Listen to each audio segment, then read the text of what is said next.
on a vehicle pursuit that lasted less than half a mile and really wasn't, was basically at the speed limit. He just did not immediately cooperate. He made a turn. When he made the turn, then he attempted to get out of the vehicle. He gets out of the vehicle, and it's, last night it was raining pretty profusely, so the officer didn't notice anything except him walking away from the vehicle. He kind of goes around to the suspect's vehicle, to catch up to the guy, at which time the guy raises an AK-47 rifle and fires 2 times at the officer.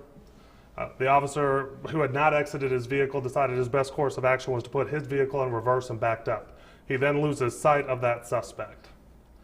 It's several hours later when a young man comes home. He lives with his grandfather at 1523 Lakewood Avenue. He attempts to gain entry into his residence, which is locked on the back side, which is unusual and somewhat barricaded. He calls his mother and says, "Hey, something's wrong. It doesn't seem quite right." She says, "Yeah, I agree, something is wrong, dial 911. He does that.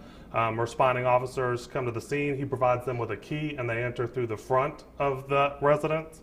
At that time, they find his grandfather deceased in the residence, and another male lying there with him, who initially was attempting to play dead, but that didn't last for very long. They take that male into custody.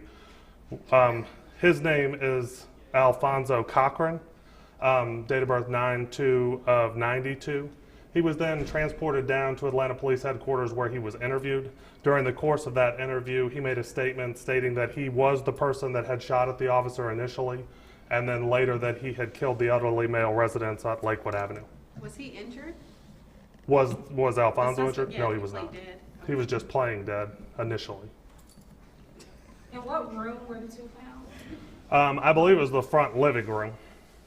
Okay. Was there a struggle or any signs of it? Anything taken or? Well, there was a significant struggle because he had beaten the elderly male to death in the house. Okay. So But he didn't have any injuries. But he had struggled with this elderly gentleman, who we believe at least put up what level of resistance was possible for him to put up, but he was overpowered and then killed. Do you know if the suspect knew the victim? We do not know that. What types of injuries did the victim have? He sustained blunt force trauma and some strangulation injuries. He was also stabbed. Not shot. No, he was not shot. Did y'all find the AK? The rifle was located in an alleyway near where the residence was, but not actually behind the residence, which was fenced in and had some dogs. But it was close. It just wasn't directly in the residential yard. Since you all haven't established a connection, did the suspect tell you why he chose Cummings' house or how he ended up there? He may have, but I'm not privy to all the information from his statement. Do you know if his intention was to take another car or something like that? I have no idea what his intentions were. I can give you kind of where we are with what we have right now, but as far as what he may have said beyond what I've already told you, I don't have that. Okay, Captain. Good? Thank you. Thanks, sir. I'm tied here.